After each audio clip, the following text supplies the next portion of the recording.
Hello friends, welcome to my channel Learning Libraries. Have you all watched my previous videos? This is my third video and who I am? I'm Anjana. So I'm a social science teacher and I love to read books. So I would be reading a lot of books but starting with social science. Now, I have posted two videos till now and I have seen that they have done quite a well with regards to the views. But I would request two things from my viewers because I see that there are around 400 views in my first videos and more than 150 views in my second video. So what I would request you is either click the video when you have enough time, or if you have clicked the video, do watch it till the end because the YouTube algorithm goes it analyzes the how much the viewers are watching, whether they are watching it entirely. So I would request that most of my videos would be around 40 to 45 minutes. So if you see my video, you can start watching it when you have a 45 minutes time, or you can play it and do another work. So that would be my only request, and do subscribe. So I feel that 400 to 500 members are viewing it, so I want all of you to subscribe to my channel, and definitely you can share it to your friends and families. Definitely this will help you. And since I believe that yes, you have come to this channel for watching this and getting some knowledge, I would also request you to ask your family members to type learning libraries directly in YouTube. Instead of just informing to your friends, your peers, your known, well known people, you just ask them that they can directly type learning libraries and then they can watch my videos. So, with that, I would first like to thank all my viewers who have already supported me, and please continue to support me and enrich yourself. So definitely this will be an enriching experience, as I'm not only going to stick to the school books. It's only the first phase or first couple of videos would be like that. And as soon as I complete that, I'll be moving on to some more interesting books on productivity, artificial intelligence, and more, and a lot more. Maybe some general fiction, non-fiction, all type of helpful books that definitely would make you a better person, because such books are very important. If I had read those books during my childhood, definitely it would have made a great impact. But I found out about them when I was researching about some books that will guide us better. So, this is a time when you can definitely use it. So, what are the three things? First, when you watch a video, watch it completely. My videos would be 40 to 45 minutes time. So have that spare time with you, and definitely you can watch that. Secondly, you can ask your family members to type my name and then watch it. And to all my 400 or 500 viewers, please subscribe to my channel and definitely you would get benefited. So uh, let's move with today's topic. So, what are we going to know today? We are going to learn about the grade 7 social science CBSE history, our past 2, and the lesson name is tracing changes through 1000 years. Okay, so when we see the CBSE history books, all the first lessons are basically the sources of that period we would be reading about. The sixth standard dealt with ancient period, and we understood the sources of ancient Indian history in the first lesson. Now we are moving to the medieval Indian history, and we would be understanding the changes that happened, that is from 1 AD to 1200 AD or CE. So because a phyllothera of changes and many changes took place just between that time frame, 1,000 years of time frame was a lot, and different things have happened. Even the next 1,000 year from 700 to 1700, we can take this as, because this is exactly the medieval period uh, of India, we can say, and it's also the period when we have got most of the religions in the world. So we just, before we start this one, I'll just tell you a timeline of the religions. So first religion of the world, Judaism, then Hinduism, and then it was Buddhism, Jainism, Christianity, in between Zoroastrianism, and then Islam, and then in medieval we'll see the coming up of Sikhism and so on. So we will see different religion, but and also we will see how India becomes a country with so many religious variations and how they live in coexistence. We already know from the ancient period that in India, in the ancient time, Hinduism grew up and it got split up into Buddhism and Jainism. But Buddhism went out of India for a different purpose, and they shifted their base from India to China, Sri Lanka, and the other places. And then Jainists who settled in India, but their population is very less. So, and then that. Language wise, we had some Tamil, Sanskrit, we had Pali, Prakrit. Now we will be moving on towards different language. Would be introduced towards the in the medieval time. Would be understanding the introduction of Arabic, Persian, Urdu as a court language, and towards 1700s we will see the English and the European intervention. And today we have more than 22 languages officially, 22 languages officially, and we have more than 500 languages as part of India. But how did we become so diverse even in the language aspect? So that also we would see, and we would also see the slow transition from a monarchy, and then we will be stepping into the colonial phase. With the end of medieval period, India's modern period starts, but the modern period and colonialism, that's the period that coincides. As soon as the Mughals, who were the last medieval strong ruler, their period ends, and the existing dynasties split themselves, and they would like to rule. Have um, they have fought with people. They have fought with the existing Mughals, and then they had their wish to rule independently. So there were independent states or independent provinces, and then how the especially the British and the Europeans will slowly take over. That would be seen in the next, that is grade 8 social science history. Grade 8 social science history deals totally with the modern India, starting with our colonial phase, how things were taken by the British or UK or the England of that period, and then we will move towards independence struggle, and then we will go to have a glance at the modern India, the India that was left behind by after until present. What is the legacy that we carry around?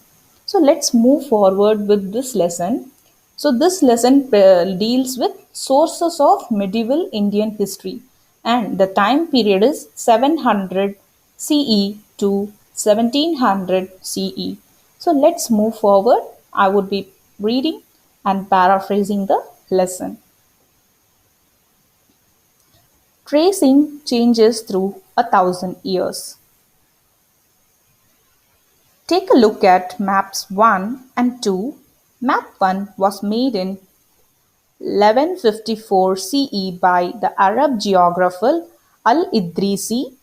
The section reproduced here is a detail of the Indian subcontinent from his larger map of the world. Map 2 was made in the 1720s by a French cartographer. The two maps are quite different even though they are of the same area. In Al-Idrisi's map, South India is where we would expect to find North India, and Sri Lanka is the island at the top.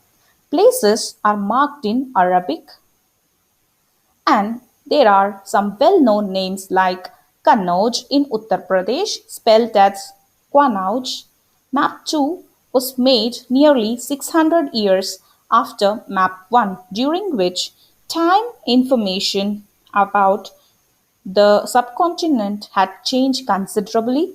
This map seems more familiar to us, and the coastal areas in particular are surprisingly detailed. This map was used by European sailors and merchants on their voyage. So we will read about these voyages later on in chapter 6. So let's go back, and then let me just talk about it. So, as you see here, this is the map 1, a section of the world map drawn by geographer Al-Idrisi in 12th century, showing the Indian subcontinent from land to sea. And there has been a word that's highlighted, cartographer. So cartographer, a person who makes map, and cartography is the science of making map. So basically, we will see that this map is a bit of a different way in understanding India. It's an upside down view of India. So this map sees the world in an upside world manner. Okay. So if you see that, you can see Sri Lanka being in the top, and the oceans being the top. Okay. But usually, what do you see in the present day map? Yes, you're right. We see Himalayas in the top, and we have a conical shaped head. Okay, so we have the Great Himalayas in the north, and northwest is covered by a desert, Thar Desert. But we see a different type of map. So around 12th century, actually 700 CE was the time when Islam had been born and had been there for considerable time, and those Islamic people started spreading their religion, and they started traveling and then understanding. So maybe at that point of time, they had drawn a rough map, and they had thought, okay, this is the correct way of understanding the map. They used to travel only on land, and traveling through land, they have to travel from their country. They have to start go through Himalayas, or else they can just travel through the desert and reach India. So whatever was their point of view, they have made a map. So 12th century, that is 1100 somewhere. So this person Al-Idrisi had made this map. So we can understand what is the difference. Okay, so this is what is seen here. But let us look at the second map in the next page. Map 2, the subcontinent from the early 18th century Atlas Nouveau of Gulielmi de Isle. Gulielmi de Isle. So this is a map which more or less is the modern day map. Okay, with here and changes here and there that were introduced over the time. So mapping is a skill that is or was associated with medieval period. Medieval period was the time when the map took shape. Okay, it was that period when people start. That also was not around 1200s. It was early 18th. Early 18th. It's around more or less around 1700s. So as they started 1700s, we got an shape, and people started understanding, okay, this is what is it. This is because of the traveling. So now there was another way of traveling. They had to take the route of uh, near to Africa. They have to pass Cape of Good Hope and reach India. You all know that Vasco da Gama, a Portuguese sailor, traveled to India and found the or he landed in Calicut, and then he became the first European sailor to land in India. But before that, also lot of endeavors were there, a lot of efforts were there from some sailors, but they had different results. But Vasco da Gama was the first person who was actually successful in reaching the Indian subcontinent, and he has used this map. This map was drawn actually after Vasco da Gama has come to India. Vasco da Gama came to India around 14 1400s 1498. This was a at just some years later when uh, this atlas has this name, this one, and we don't know the person who has drawn it. So most of the time the voyagers may have been carrying some people, or and it's not very sure because people may not have been survived. That is the one point with history, that we don't find people surviving. Okay, so but we can assume this and we can build upon it. That's what we have to fill the gap. Okay, so look at the areas in the interiors of the subcontinent on map 2. Are they as detailed as those on the coast? Follow the course of River Ganga and see how it is shown.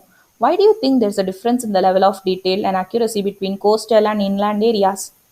So we can see that the coastal areas have been marked in a thick manner, and then so this is how the mapping is done, by understanding each and every place and marking areas.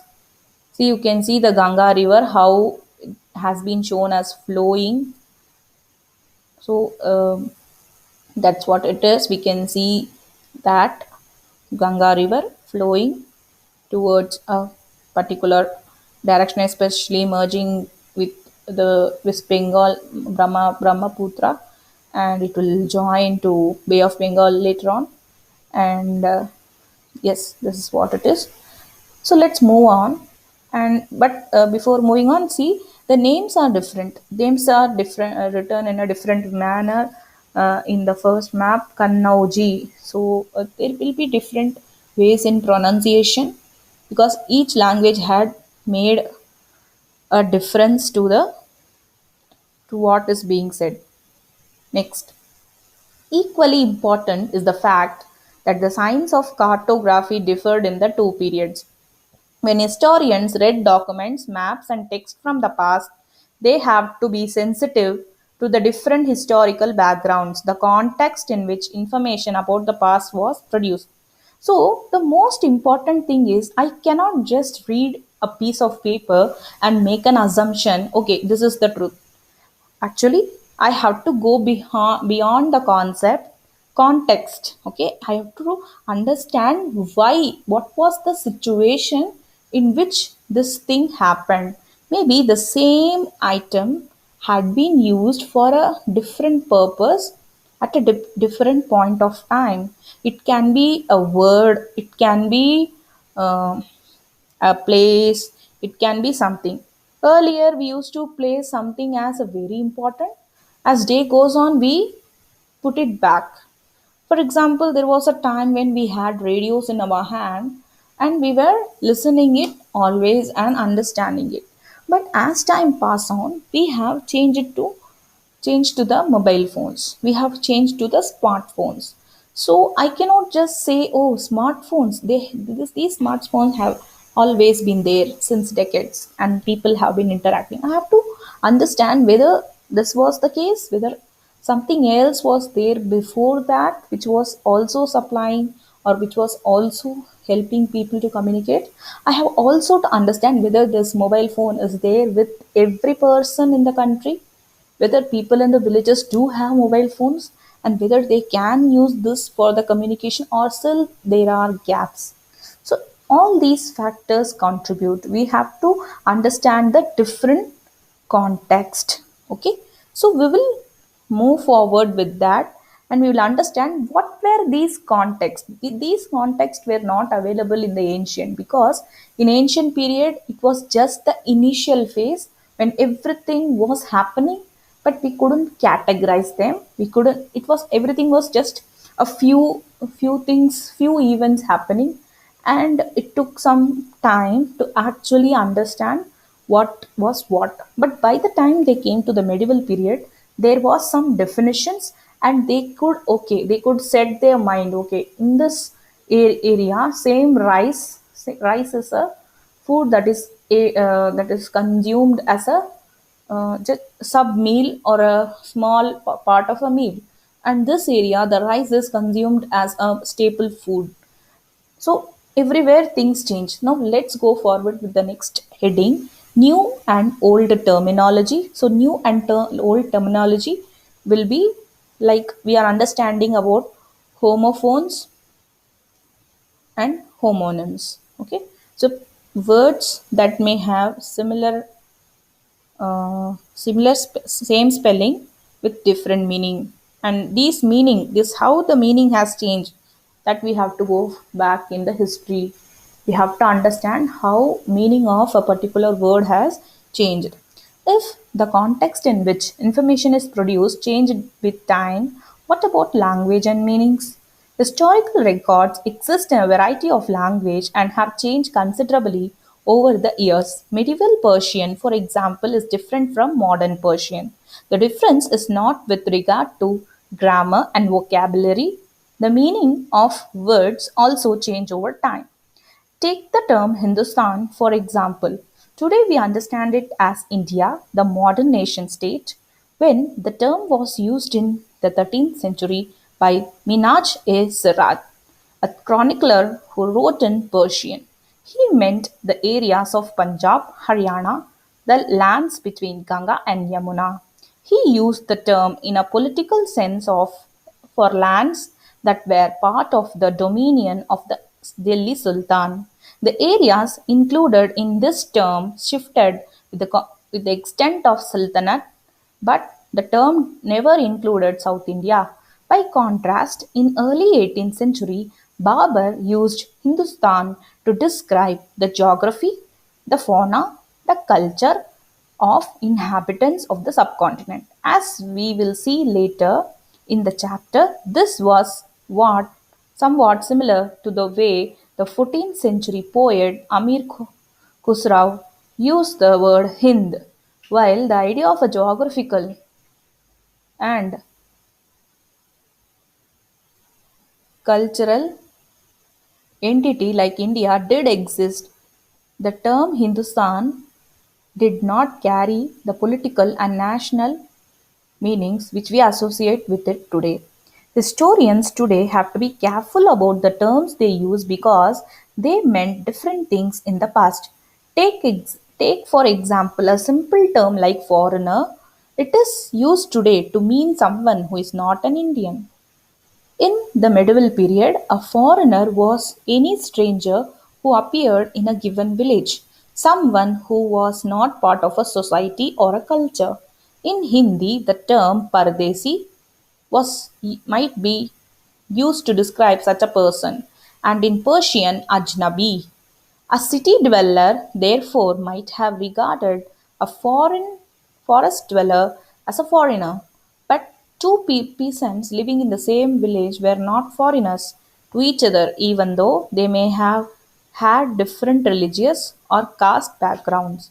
So, what is being said is that same one word changes over time. Its character changes over time. Today, what I'm saying, it may not be the same thing, and it may have changed. For example, Hindustan, if you take Hindustan for context, so Hindustan is a word uh, that was associated with only a small part of India, the upper part of India from Ganga to Yamuna, that is the northern plains, we will call those areas as, okay, northern great basin or northern plains. Okay, so that place surrounded, if you want to know the exact location, Punjab to West Bengal. Okay, and some parts of Madhya Pradesh, Odisha, Chhattisgarh. So beyond that, people could not understand that that is also India, because the Indian landform is such that people assume that after the Deccan Plateau, nothing else is there. And especially the people who came before 1200s, they had not traveled extensively to the other parts of India, and they did not know that another part existed even. It was only during the reign of Muhammad bin Tughlaq where he made some venture into the Deccan areas, and maybe after that there was some more ventures in that way. And we can also see how the word foreigner has changed over time.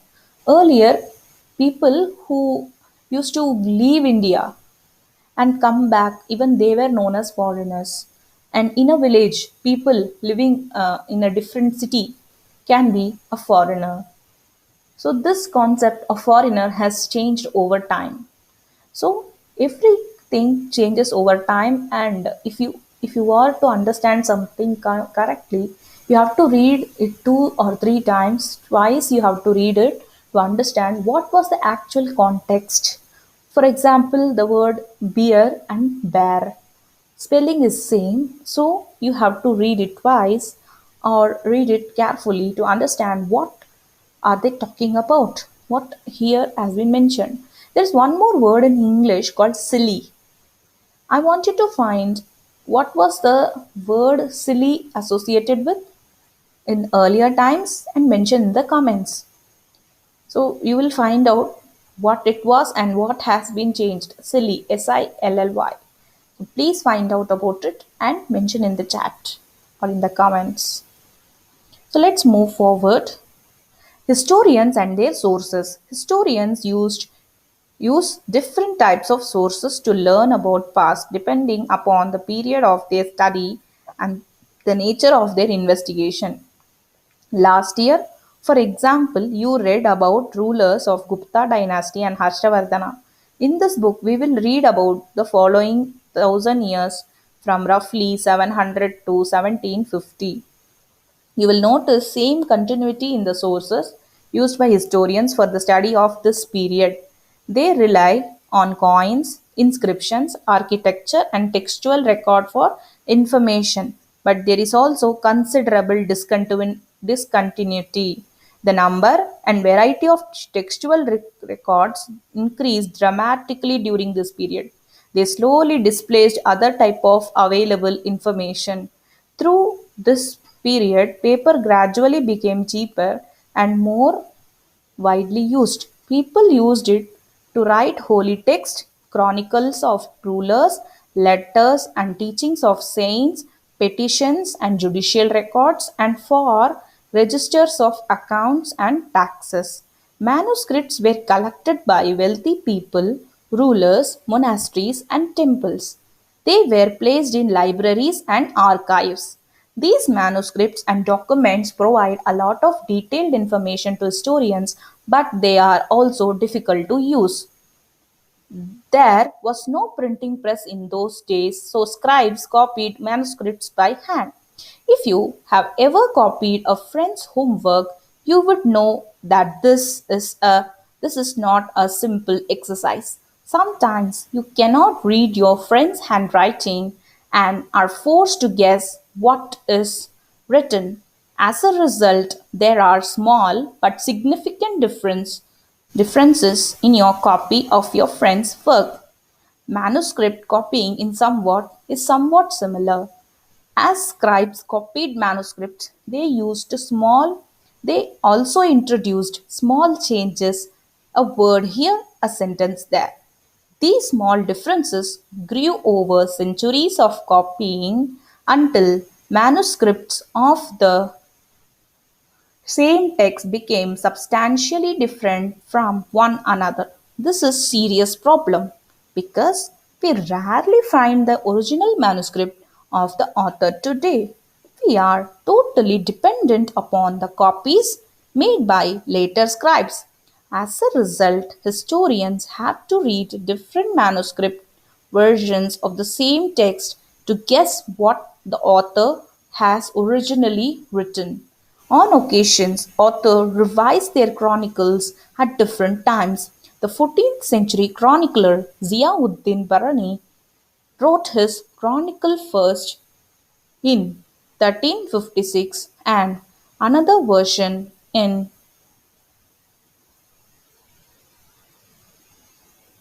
2 years later. The two differ from each other, but historians did not know about the existence of the first version until the 1960s.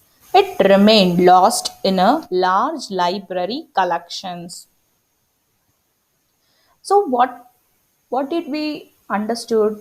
So basically in history there are two types of sources, literary source and archaeological source. There is also one more type of source called the oral or verbal source, but those are not generally notified.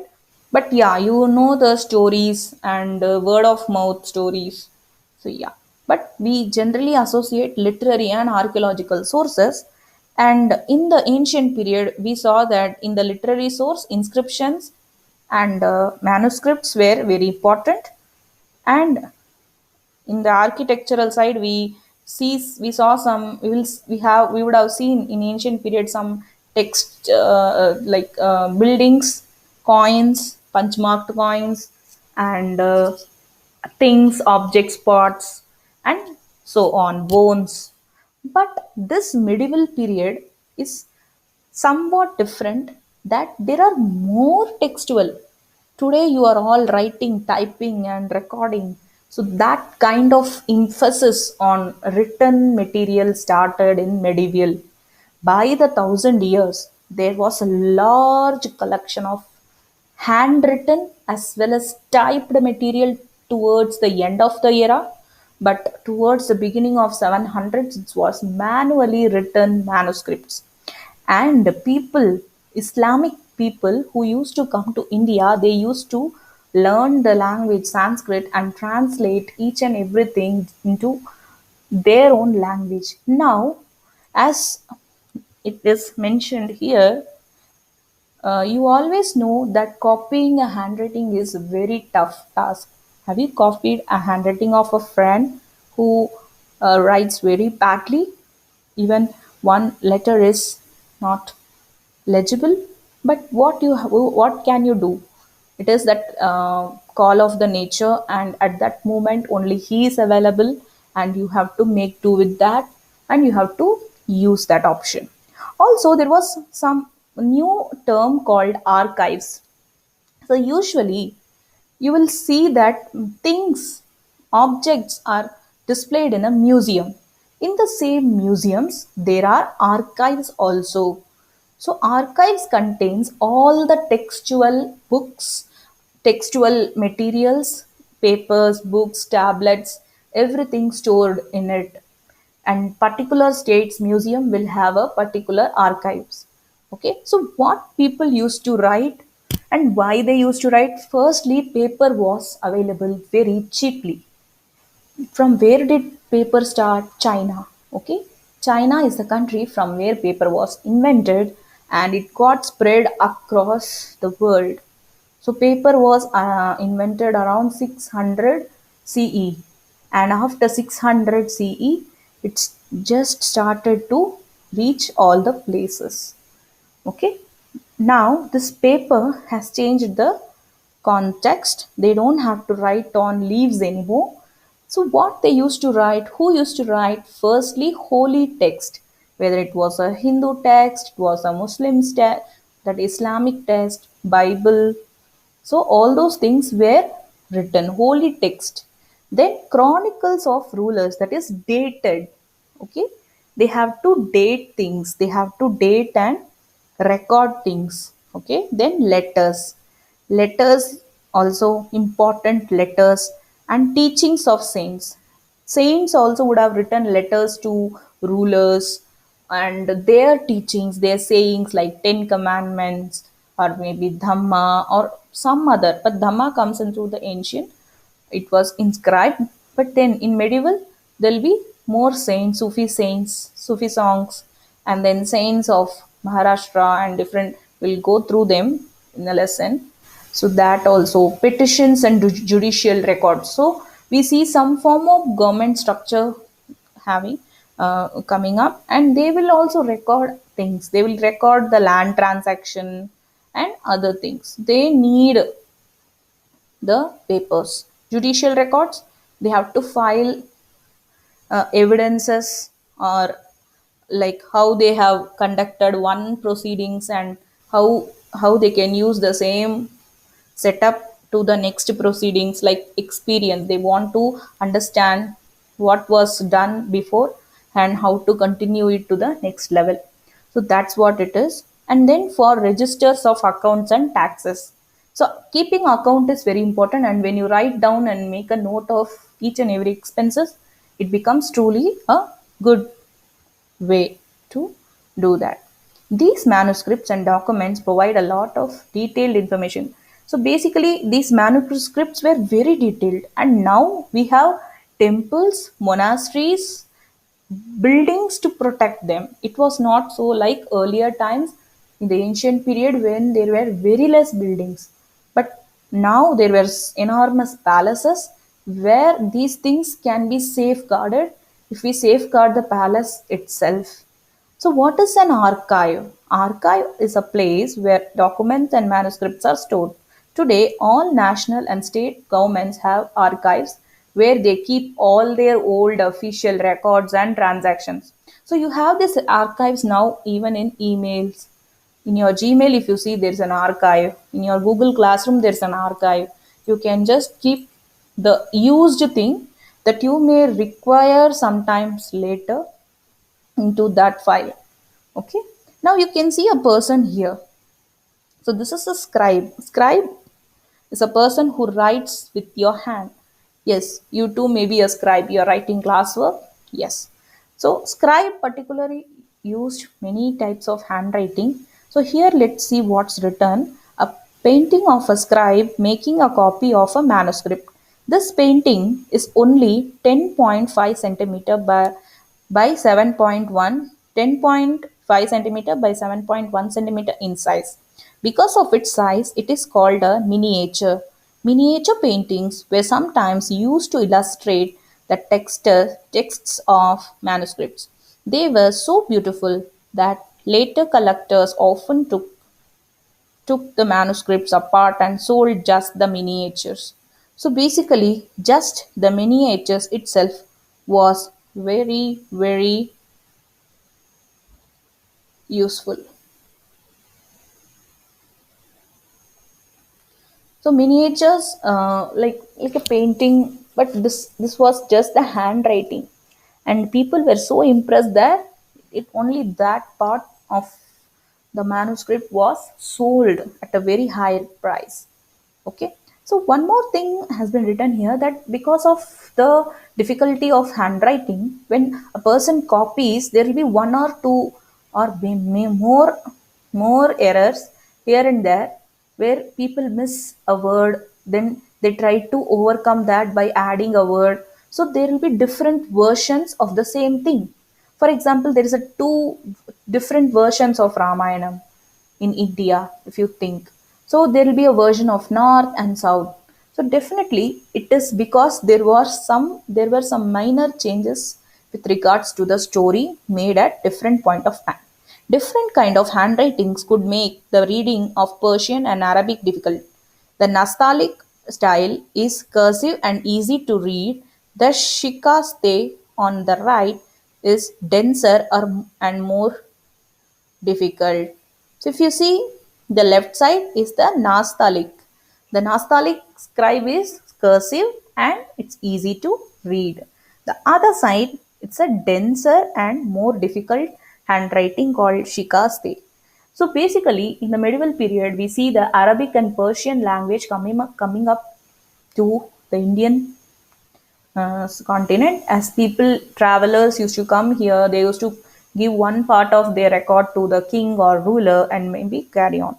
And we also see there is a change in Ziauddin Barani's historical chronicle, where he had written two versions, but the present day historians could find the second version first and the first version later. So, history keeps on changing. What fact you know today may change tomorrow.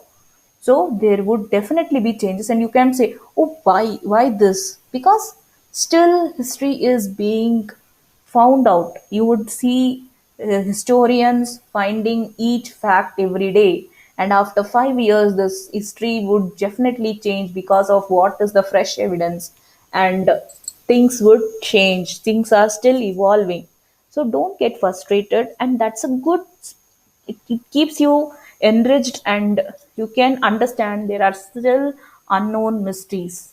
We have not known everything, we don't know everything. Even today we still have mysteries from the past that needs to be unearthed. So keep an eye on all the historical things happening. Maybe a new rock found, dinosaur fossils being found. So each and everything would redesign the historical books and curriculum. New social and political groups. The study of thousand years between 700 and 1750 is a huge challenge to historians, largely because of the scale and variety of developments that occurred over the period. At different moments in this period, new technologies made their appearance, like the Persian wheel in irrigation, the spinning wheel in weaving, and firearms in combat. New food beverages arrived in the continent: potatoes, corns, chilies, teas, and coffee. Remember that all these innovations, new technology, and crops came along with people who brought other ideas with them as well. As a result, this was a period of economic, political, social, and cultural changes. You will learn about some of these changes in chapter 5, 6, and 7. So basically, you know that technology plays a huge part. Right now, if technology had not enabled me to speak to millions of viewers who would be watching this or who would be watching in future, so I couldn't imagine such thing being there even 50 years back. It was just a conception of somebody's mind, and now it's like if we can't be away from the technology. But technology had a different context at different period. In the ancient time, even the invention of a wheel was a technology. Even the way people started using fire is a technology. Technology is something that pushes us to the next level. It makes us go to the next level. Now we are all beyond AI, artificial intelligence, which will take us to the next level. We are also understanding the technology which will lead us to go to Mars. So that is what we are all eyeing about. But in this period of medieval time, we were slowly starting to move towards machinized or mechanized way of doing things. Okay, it can be a simple machine without electricity to later on to machines that needed electricity, and also weapons.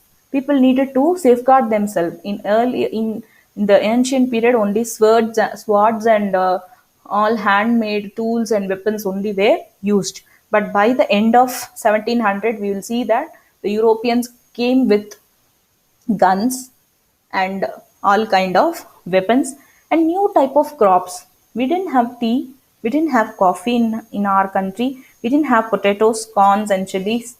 So slowly this type of new things have come and changed us, and this technology was here to stay and here to change the period. This was also a period of great mobility. Groups of people traveled long distances in search of opportunity. The subcontinent held immense wealth and the possibility for people to carve a fortune. One of the group of people who became important in this period were the Rajputs, a name derived from Rajaputra, the son of a ruler. Between the 8th and 14th century, the term was applied more generally to a group of warriors who claimed Kshatriya caste status. The term included not just rulers and chieftains, but also soldiers and commanders who served in the armies of different monarchs all over the continent. A chivalric code of conduct, extreme valor, and great sense of loyalty were the qualities attributed to Rajputs by their poets and bards. Other group of people such as Marathas, Sikhs, Jats, Ahoms, and Kayasthas, a caste of scribes and secretaries, also used the opportunity of the age to become politically important. Throughout this period, there was a gradual clearing of forests and the extension of agriculture, a change faster and more complete in some areas than in another. Changes in their habitat forced many forest dwellers to migrate. Others started tilling the land and became peasants. These new peasant groups gradually began to be influenced by regional markets, chieftains, priests, monasteries, and temples. They became part of large complex societies and were required to pay taxes and offer goods and services to landlords. As a result, significant economic and social differences emerged amongst peasants. Some possessed more productive land, others also kept cattle, and some combined artisanal work with agricultural activity during the lean season. As society became more differentiated, people were grouped into jatis or subcaste and ranked on the basis of their background and their occupation. Ranks were not fixed permanently and varied according to the power, influence, resource controlled by members of the jati. The status of the same jati could vary from area to area. Jatis framed their own rules and regulations to manage the conduct of their members. These regulations were enforced by an assembly of elders, described in some areas as the Jati Panchayat. But Jatis were also required to follow the rules of their villages. Several villages were governed by a chieftain of together they were only one small unit of a state. So if we go back and see, so this period shows us about the mobility. The traveling also happened along with technological changes. Traveling is also an important experience that makes a great change. Okay, so people traveled long, long for a long period. People used to move. Even the rulers used to move because at one area. Whatever they have done, it has been completed. Whatever possible economic development, social change was expected has been completed. Now they have to move forward with the century. So with this, we will see the coming up of Rajputs, very a great warrior clan. They belong to the Kshatriya community. So if you know Hinduism, Hinduism has a social structure which we call as the Varna system, which came to be influenced from the ancient period of time. So, in the ancient period, according to the Vedic literatures, the society was divided into three groups, four groups: Brahmanas, Kshatriyas, Vaishyas, and Shudras. So, this was not a fixed group, and the works done by them and depending upon their functions, they could reach the highest level. So the first level Brahmanas used to be either priest or a doctor, or we call as Vaidya. And second group Kshatriyas, they used to be kings, soldiers, and a wealthy group. The third group were the Kayas, the Vaishyas. Vaishyas included those members of the community who were more into earning money and providing the livelihood. Merchants, accountants, ministers, and then craft persons and people who used to deal with money in day to day life, and they used to travel a lot. Nomadic communities, farmers, all those people came into the category of Vaishyas. And last category was were the Shudras. Shudras used to do the manual labor. They used to work in the king's palace. They used to do all kinds of activity. Among them, there were scavengers who used to take the dead bodies and also uh, clean the dirt, and they were like hawkers. They used to pick up old items and segregate them into many useful uh, segregate them. The last communities were the forest dwellers, who we call as Adivasis. They were known as the untouchables. They were not treated equally, and they were kept in their life were confined to forest. So this was what the habitat, and this in this period, all these things would see a first phase we'll see proper establishment in 700s. We will see how this is working, how these classes are there, and towards the end of this period we will see how gradually things have shifted, and there is more freedom in between the castes. So here these jatis, they form a important group. They form the assemblies, and they were governed by several chieftains. Chieftains chieftains means they are governed by a small group of king. First, they are ruled by panchayats. Panchayats, it's available in all type of cities, and they were only small unit of a state. Okay, so in present day situation also, this type of setup is there, that a country is divided into state, and then further it's divided into districts. So districts have urban as well as rural setups. So urban setup is the place where there are municipal corporations, and rural setup is the place where we have panchayats. So that same thing, but it's this is a medieval setup. So we can definitely say some certain things are start have started in the medieval period itself, or even in the ancient period which we are continuing. But in between there will come a sense of uh, identity that no, things are happened late at a later stage. So together many villages formed one state. So one village was a small part of a state only.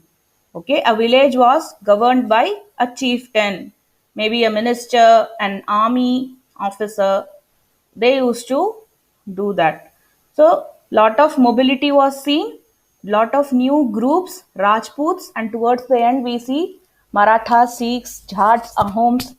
Brahmanas already had an established identity. So, what is habitat? Refers to the environment of a region and the social and economic lifestyle of its residents. Region and empire. Large states like those of Cholas, Tughlaqs, or Mughals encompassed many regions. A Sanskrit Prashasti praising the Delhi Sultan Ghiyazuddin Balban explained that he was the ruler of a vast empire that stretched from Bengal in the east to Ghazni in Afghanistan in the west, and included all of South India. Ghazni was known as Ghazana, and South India was known as Dravida. People of different regions, Gauda, Andhra, Kerala, Karnataka, Maharashtra, and Gujarat, apparently fled before his armies. Historians regarded these as exaggerated claims of conquest. At the same time, they tried to understand why rulers kept claiming to have control over different parts of the subcontinent. By 700, many regions already possessed distinct geographical dimensions and their own language and cultural characteristics. You will learn more about these in chapter 9. They were also associated with specific ruling dynasties. There was considerable conflict between these states. Occasionally, dynasties like the Cholas, Khaljis, Tughlaqs, and Mughals were able to build an empire that was pan-regional, spanning diverse regions. Not all these empires were equally stable or successful. Compare, for example, Table 1 and in Chapter 3 and 4. What was the duration of rule of the Khalji and Mughal dynasties? When the Mughal Empire declined in 18th century, it led to the re-emergence of regional states. But years of imperial pan-regional rule had altered the character of the regions. Across most of the subcontinent, the regions were left with the legacies of big and small states that had ruled over them. This was apparent in the emergence of many distinct and shared traditions. In the realm of governance, the management of the economy, elite cultures, and language. Throughout the thousand years between 700 and 1750, the character of the different region did not grow in isolation. These regions felt the impact of larger pan-regional forces of integration without ever quite losing their distinctiveness. Language and region. In 1318, the poet Amir Khusrau noted that there was a different language in every region of this land. Sindhi, Lahori, Kashmiri, Dwarasamudri in southern Karnataka, Telangani in Andhra Pradesh, Gujari in Gujarat, Mabari in Tamil Nadu, Gauri in Bengal, Awadhi in eastern Uttar Pradesh, and Hindavi in the area around Delhi. Amir Khusrau went on to explain that in contrast to these languages, there was Sanskrit, which did not belong to any region. It was an old language, and common people do not know it, only the Brahmanas do. So, what do we understand in these couple of paras? That now the region is shaping up. In ancient, we saw only Magadha Empire having a very pan regional those region which are bordering two or three areas. It may be encompassing two three states in the present time. If we say, if one ruler is ruling more than five areas or five region, we can call a pan regional. For example, the national parties that we have, so most of the national parties are pan regional. That is, they have a base in more than five states, five to six states, or the maximum number of areas among others. So it is pan regional rule. So, Mughals were one of those who could establish a pan regional empire during the medieval period. Even Delhi sultanates could try it, but they were confined to Delhi. But the Mughals were very successful in creating a pan regional empire by encompassing each and every area. And then we'll see the modern setup where British take up all these setup, and they will further unify India as we see today. Old and new religions. The thousand years of history that we are exploring witnessed major developments in religious traditions. People's belief in the divine was sometimes deeply personal, and more usually it was collective. Collective belief in a supernatural natural agency, religion, was often closely connected with the social and economic organization of local communities. As the social worlds of these groups altered, so too did their beliefs. It was during this period that important changes occurred in what we call Hinduism today. These included the worship of new deities, the construction of temples by royalty, and the growing importance of Brahmanas, the priests, as dominant groups in society. Their knowledge of Sanskrit texts earned the Brahmanas a lot of respect in society. Their dominant position was consolidated by the support of their patrons, new rulers searching for prestige. One of the major developments of this period was the emergence of the idea of bhakti, of a loving personal deity that devotes that devotees could reach without the aid of priests or elaborate rituals. You will be learning about this and other traditions in chapter 8. This was also the period when new religions appeared in the subcontinent. Merchants and migrants first brought the teachings of Holy Quran to India in the 7th century. Muslims regard the Quran as their holy book and accept the sovereignty of the one God, Allah, whose love, mercy, and bounty embrace all those who believe in him without regard to social background. Many rulers were patrons of Islam, and the ulema, learned theologians and jurists, And like Hinduism, Islam was interpreted in a variety of ways by its follower. There were the Shia Muslims who believed that the Prophet Muhammad's son-in-law Ali was the legitimate leader of Muslim community, and the Sunni Muslims who accepted authority of early caliphs of the community and the succeeding caliphs. There were other important differences between the various schools of law, Hanafi and Shafi, mainly in India, and in theology and mystic traditions. So basically, we have to understand that this period was a revival of Hinduism. This is, this period sees a revival of Hinduism. In the ancient period, Hinduism was the most dominant religion, but later on, due to the subdivision of the society into various castes, and later domination of Brahmanas, Kshatriyas over Shudras, and deterioration of the states of Shudras led people to shift towards Buddhism and Jainism. However, as I have already said in introduction, Buddhism has moved out of India and Jainism was also confined to very few places. Now again there was a chance for the Hindus to wipe up their image and bring a new change.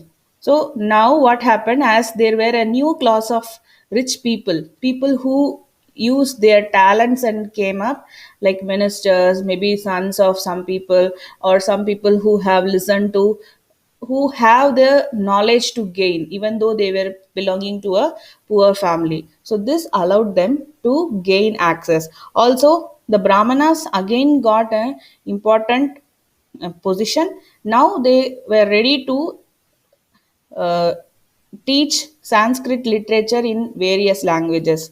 They helped in translation, and they also helped in the establishment of new kings. So, kings also required the Brahmanas to guide them. So, again, there was a revival. However, there was one more different aspect, that now there was a concept of bhakti which allowed the people to have their own religious belief in their premise of home. They can devote towards a god, not by going to temple or just thinking that they cannot participate actively.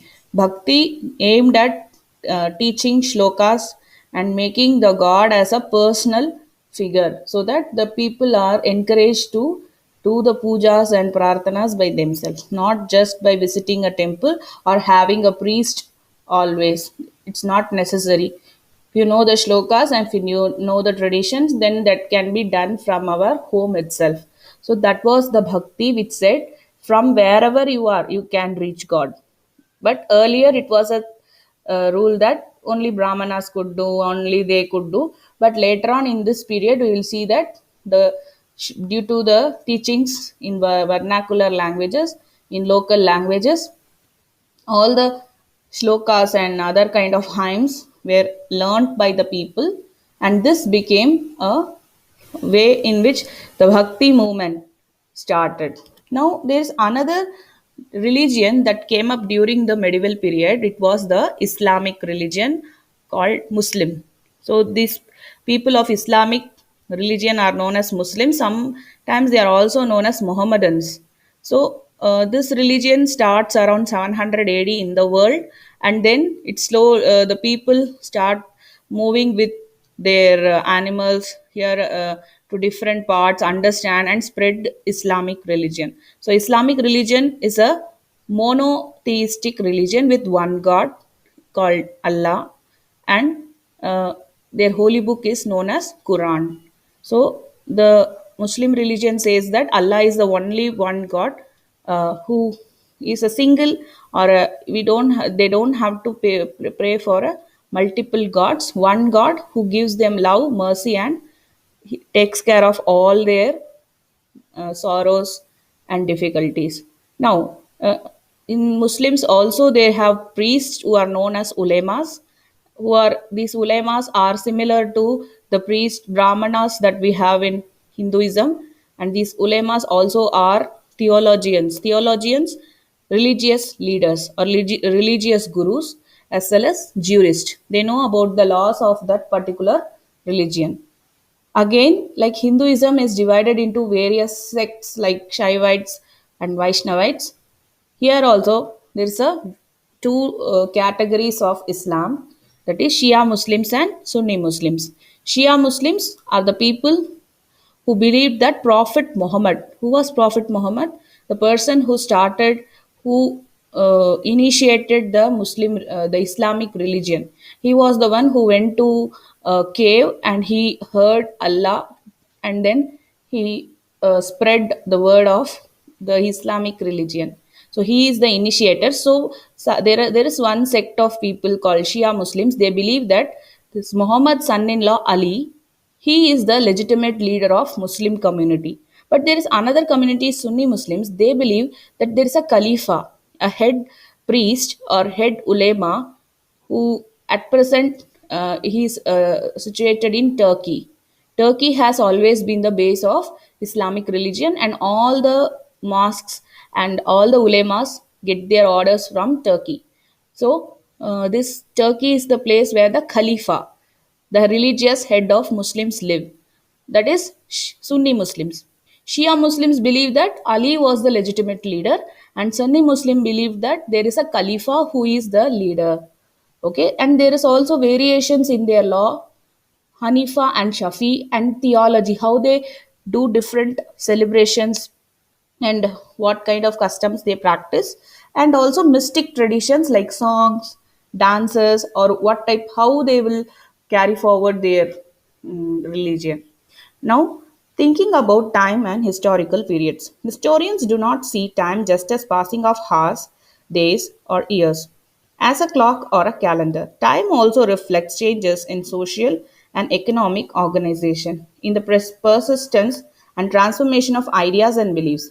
The study of time is made somewhat easier by dividing the past into large segments, periods that possess shared characteristics. In the middle of the 19th century, British historians divided the history of India into three periods: Hindu, Muslim, and British.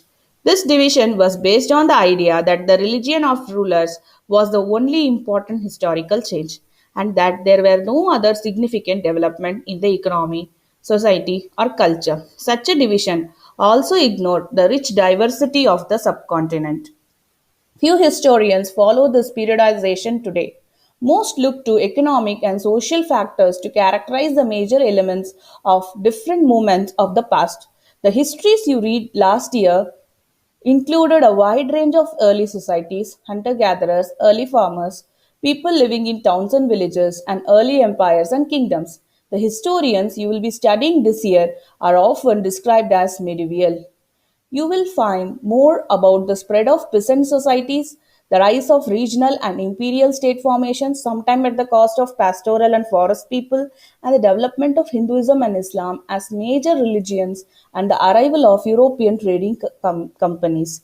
These thousand years of Indian history witnessed considerable changes. After all, the 16th century and 18th century were quite different from the 8th or 11th century. Therefore, describing the entire period as one historical unit is not without its problem. Moreover, the medieval period is often contrasted with the modern period. Modernity carries with it a sense of material progress and intellectual advancement. This seems to suggest that medieval period was lacking in any change whatsoever. But of course, we know this was not the case. During these thousand years, the societies of the subcontinent were transformed often, and economies in several regions reached a level of prosperity that attracted the interest of European trading companies. As you read this book, look out for signs of change and historical processes at work. Also, whenever whenever you can, compare what you read in this book with what you read last year. Look out for changes and continuities wherever you can, and look at the world around you to see what else has changed or remained the same. So basically, when this whole of Indian history is actually studied by the Britishers in the 19th century and 20th century. So when British people arrive and start settling here, they start to do the surveys and mappings.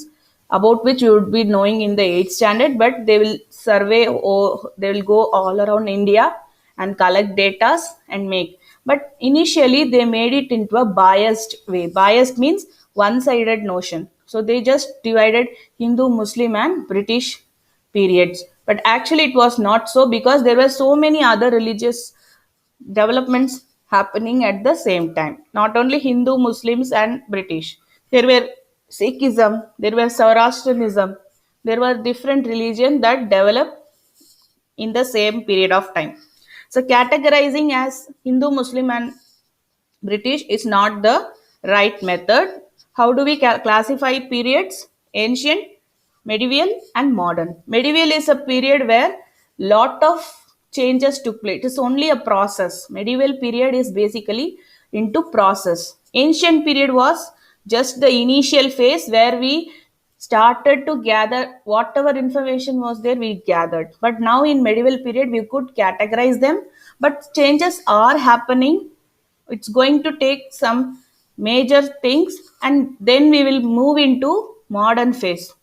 So we are gradually going to shift to the modernity and modern era. So medieval period is marked by development of present society, regional empire, imperial state. Imperial, a state that has a state that came from different country and then established its rule in different area and able to sustain for a long period of time. That is imperial.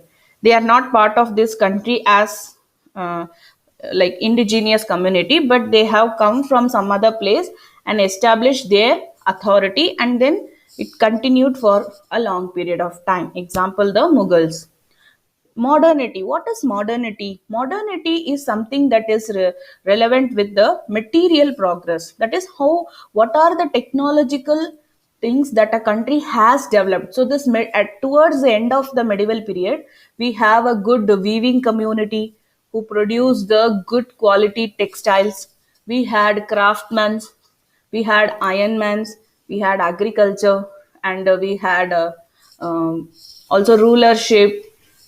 India as a unique country had different even though we didn't progress in a technological manner, but we had all the raw materials in place, and also intellectual advancement. Even though religion was a dominant one, all the religious leaders were very knowledgeable and they used to think about long term. Even in India's ancient history, we have a wide base of scientific knowledge. Aryabhatta finding zero, or Chanakya giving the how to rule a country in Arthashastra. So we had a base already in ancient. In medieval, it was more of a governance system. We need to have good governance system, Panchayati Raj system, central administration ruling the parts. So all these things started having a shape, and the British who came up, it was easier for them to take take control of that. So we cannot say that there was no history for India, or it was just Hindu, Muslim, and British history. There was something beyond that. That's why we will categorize at ancient, medieval, and modern. Ancient was the primary phase where just we had collected things, and medieval was how we are transforming ideas, and then modern where we are living the life, where things started happening. And in one modern period we will divide into colonial and post colonial. So because we had a colonial history with the European settlers, so European settlers also come here. They start their trading companies towards 1600s. They start coming. 14th century, 1498 Vasco da Gama came, and then all the whole journey started. So this is it about the whole lesson. So please read it yourself after this video. Do watch my earlier video, and as I said, please subscribe to my channel and also watch the entire video at one go. Don't stop it in between. When you have a 45 minutes time frame, take that time and watch it.